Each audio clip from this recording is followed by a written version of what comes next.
Welcome to Saithiya times. இன்றைக்கி நம்ம இந்த வீடியோவில் என்ன பார்க்க போகிறோம்னா, உங்கள் குட்டீஸோட ஆஃப் பேண்ட்லாம் வந்து பத்தாமல் வேஸ்ட்டாக இருக்கும் இல்லையா, அதை வந்து நம்ம எப்படி யூஸ்ஃபுல்லாக ரீயூஸ் பண்ணுறோம் தான் நம்ம இந்த வீடியோவில் பார்க்க போகிறோம். வாங்க வீடியோக்குள்ளே போகலாம்.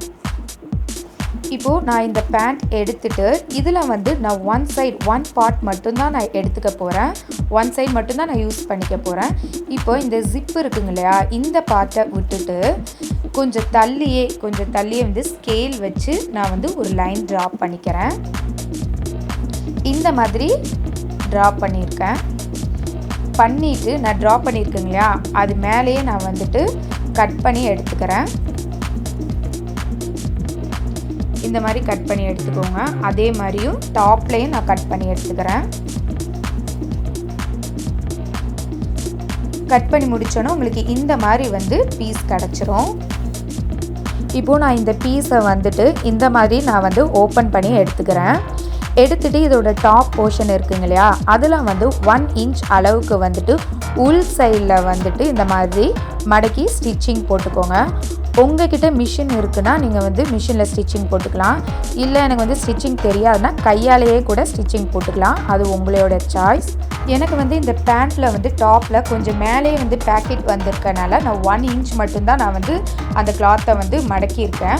உங்களுக்கு மேலே எக்ஸ்ட்ரா கிளாத் இருந்துச்சுன்னா நீங்கள் 1.5 இன்ச் கூட மடித்து நீங்கள் ஸ்டிச்சிங் போட்டுக்கலாம். இப்போது நான் இந்த பீஸில் வந்துட்டு வெளி சைடு வந்து உள்ளே போகிற மாதிரியும் உள் சைடு வந்து வெளியில் வர மாதிரியும் 2ஆக மடித்து இந்த மாதிரி சைடில் ஸ்டிச்சிங் போட்டு எடுத்து வச்சுருக்கேன். இப்போது இந்த பீஸில் வந்து பாட்டம் இருக்குங்க இல்லையா, அது வந்து கொஞ்சம் திக்னஸாக இருக்கனால அந்த பார்ட்டை மட்டும் நான் கட் பண்ணி ரிமூவ் பண்ணிக்கிறேன். நீங்கள் வந்து கையில் ஸ்டிச்சிங் போட்டவங்களா இருந்தால் இந்த பார்ட்டை வந்து கட் பண்ணி எடுத்துகிட்டு அதுக்கப்புறமா வந்து சைடில் ஸ்டிச்சிங் போட்டுக்கோங்க. இல்லைன்னா இந்த மாதிரி கட் ஆகும்போது வந்துட்டு உங்களுக்கு அந்த தையல் போட்ட இடத்துல வந்து நூல் வந்து எடுத்துகிட்டு வந்துடும். நான் மிஷினில் ஸ்டிச்சிங் போட்டிருக்கனால நான் ஸ்டிச்சிங் போட்டதுக்கு அப்புறமே கட் பண்ணி எடுத்துருக்கேன். இப்போது நான் ஒரு நீடில் எடுத்துகிட்டு அதில் நூல் கோர்த்து வச்சுருக்கேன். கொஞ்சம் பெரிய நீடலாக எடுத்துக்கிட்டிங்கன்னா பெட்டராக இருக்கும். இப்போது நான் இந்த பீஸோட பாட்டம் எடுத்துக்கிறேன். பாட்டம் எடுத்திங்கன்னா மேலே கீழேன்னு 2 கிளாத் இருக்கும். இங்கே ஒரு கிளாத் டாப் கிளாத்தை மட்டும் எடுத்துக்கோங்க. ஒரு கிளாத்தை மட்டும் எடுத்துகிட்டு இந்த மாதிரி ஸ்டிச்சிங் போட்டுகிட்டே வாங்க. நெருக்கி ஸ்டிச்சிங் போட்டுறாதீங்க. கொஞ்சம் தள்ளியே கேப் விட்டு இந்த மாதிரி லூஸாக ஸ்டிச்சிங் போட்டுகிட்டே வாங்க. இப்போது நான் இந்த பீஸில் வந்துட்டு டாப் சைட் கிளாத்தில் ஒரு எண்ட்லேருந்து ஸ்டிச்சிங் ஸ்டார்ட் பண்ணி பாட்டமில் இருக்க கிளாத்தில் ஒரு எண்டில் வந்துட்டு நான் ஸ்டிச்சிங்கை ஃபினிஷ் பண்ணியிருக்கேன். அடுத்ததான் இந்த மாதிரி ஸ்டிச்சிங் போட்டு முடிச்சுட்டு உங்களுக்கு லாஸ்ட்டாக வந்து இந்த மாதிரி த்ரெட்டு வந்து கொஞ்சம் வந்து நல்லா நீளமாக இருக்கும். அதை வந்து நீங்கள் நல்லா டைட்டாக இழுக்கும்போது மேலே வந்து ஒரு டைட்னஸ் கொடுக்கும். இந்த மாதிரி வந்ததுக்கப்புறமா நீங்கள் அந்த த்ரெட்டில் வந்து இந்த மாதிரி நாட் போட்டுட்டு திரும்ப இந்த மாதிரி 2 நாட் போட்டு வச்சுக்கோங்க. போட்டுட்டு எக்ஸ்ட்ரா இருக்க த்ரெட்டெல்லாம் வந்துட்டு கட் பண்ணி எடுத்துக்கோங்க. ஸ்டிச்சிங்லாம் போட்டுட்டு இந்த மாதிரி நாட்டெல்லாம் போட்டதுக்கு அப்புறமா பார்த்தீங்கன்னா இந்த பீஸ் வந்து உங்களுக்கு இந்த மாதிரி ரெடி ஆகிருக்கும். அடுத்ததாக நான் வந்துட்டு ஒரு வாட்டர் பாட்டில் எடுத்திருக்கேன். அதில் இந்த பேப்பர்லாம் ரிமூவ் பண்ணிடலாம். அடுத்ததாக பார்த்தீங்கன்னா நான் இந்த வாட்டர் பாட்டிலை நான் வந்து சென்டராக நான் கட் பண்ணி எடுத்து வச்சுக்க போகிறேன். இந்த பாட்டிலில் வந்து நான் இந்த பாட்டம் பீஸை தான் நான் எடுத்துக்க போகிறேன். அடுத்ததாக பார்த்தீங்கன்னா நான் இந்த மாதிரி ரெட் கலர் ரிப்பன் எடுத்து வச்சுருக்கேன். இப்போது இந்த பீஸில் பார்த்தீங்கன்னா மேலே வந்து டாப்பில் வந்து இந்த மாதிரி ஓப்பனாக இருக்கணும். அப்போ தான் நம்ம அதில் வந்து ரிப்பன் கோர்க்க முடியும்.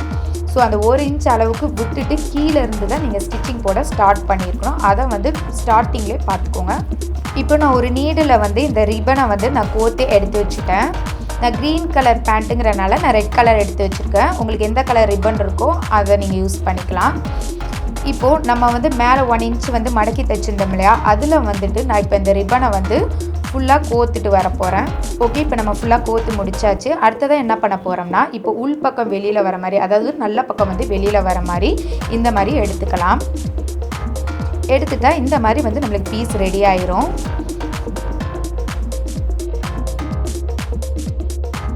அடுத்ததாக பார்த்தீங்கன்னா நம்ம அந்த வாட்டர் பாட்டில் பாட்டம் பீஸ் வந்து கட் பண்ணி வச்சுருந்தோம் இல்லையா, அதை வந்து இந்த கிளாத்குள்ளே வந்து நான் இந்த மாதிரி இன்சர்ட் பண்ணி நான் செட் பண்ணிக்கிறேன். நீங்கள் வந்து இந்த பாட்டில் பீஸை வந்து கட் பண்ணும்போது அந்த கிளாத்தோட வச்சு ஹைட் செக் பண்ணி பார்த்துட்டு நீங்கள் கட் பண்ணி எடுத்துக்கோங்க. இப்போது நான் இந்த மாதிரி இன்சர்ட் பண்ணி செட் பண்ணிட்டேன். இப்போ பாருங்கள், அழகாக ரெடி ஆயிடுச்சு. இதில் வந்து நீங்கள் ஸ்கெட்ச், கலர் பென்சில் இந்த மாதிரிலாம் போட்டுட்டு நீங்கள் வந்து பவுச்சாக யூஸ் பண்ணிக்கலாம். இந்த பேக்கெட்டுக்குள்ளே சின்ன திங்ஸ் எல்லாம் ஆர்கனைஸ் பண்ணி வச்சுக்கலாம். அது மட்டும் இல்லாமல் லேடிஸ்க்கும் வந்து இந்த மாதிரி நீங்கள் வந்து இங்கே ட்ராவல் பண்ணும்போது இதுக்குள்ளே இந்த மாதிரி வந்து திங்ஸ் எல்லாம் ஆர்கனைஸ் பண்ணி உங்களோட பேக்கில் வச்சுக்கலாம். இந்த மாதிரி வச்சுட்டு இந்த ரிப்பனை வந்து நல்லா டைட் பண்ணிவிட்டு நாட் போட்டு வச்சிட்டிங்கன்னா உங்களுக்கு கீழே விழுகாமல் நல்லா சேஃப்டியாக இருக்கும். இந்த மாதிரி உங்கள் வீட்டில் இருக்க வேஸ்ட் திங்ஸை வச்சு உங்கள் வீட்டு குட்டீஸுங்களுக்கு இந்த மாதிரி ஒரு யூஸ்ஃபுல்லான பென்சில் பாக்ஸ் நீங்களே செஞ்சு கொடுக்கலாம். இந்த வீடியோ பிடிச்சிருந்தா சப்ஸ்கிரைப் பண்ணுங்க, ஷேர் பண்ணுங்க. அப்போ பெல் ஐகானை ப்ரெஸ் பண்ணிடுங்க. Thank you friends. Bye friends.